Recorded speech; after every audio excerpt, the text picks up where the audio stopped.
When it comes to having your hands up in a fight, obviously you want them up so you don't get hit in the face like Kyle did at the start. Where the hand should be, in my opinion, is dependent on what range you're at. If he's outside of punching range right now, he should be presenting no target to me. So if you come and look from my point of view, right, if I'm looking at Kyle, I don't want to punch him in the face with any straight punches. I'm going to have to go circular to get there. So his hands are in a perfect position because I'm not boxing and I'm not in the pocket. So what do I mean by the pocket? We have a kicking range and then we have a punching range. In the boxing community, if you're in the pocket where both of you can hit each other in the face, now you're in the pocket. So if that makes sense for some of you guys in the self-defense world. The second that he enters into that pocket, his hands need to be on his face. Ideally, these are the knuckles that you punch with.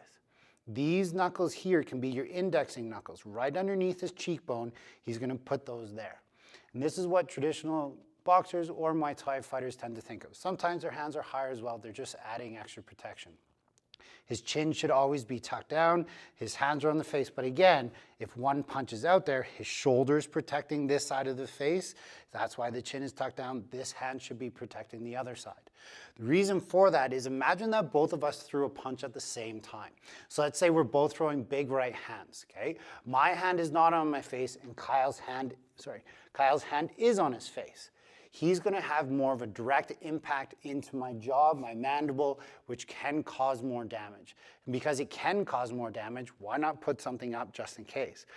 May you break your hand? For sure. But I'd rather have my hand broken than my jaw broken, if that makes sense.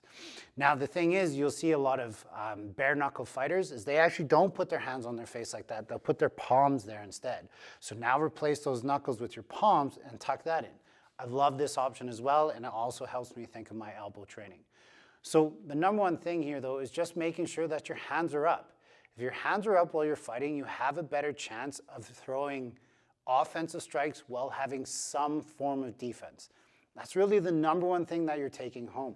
So a little drill that you can practice, I'm in kicking range. I'm in boxing range. I'm in kicking range. I'm in boxing range. When you're in the pocket, now the hands come on the face. So if you've thrown your jab out, perfect. But now my hands are always returning to my face. One of my old MMA coaches said it best.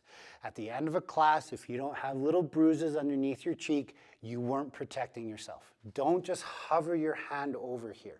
Have it nice and tight and nice and close.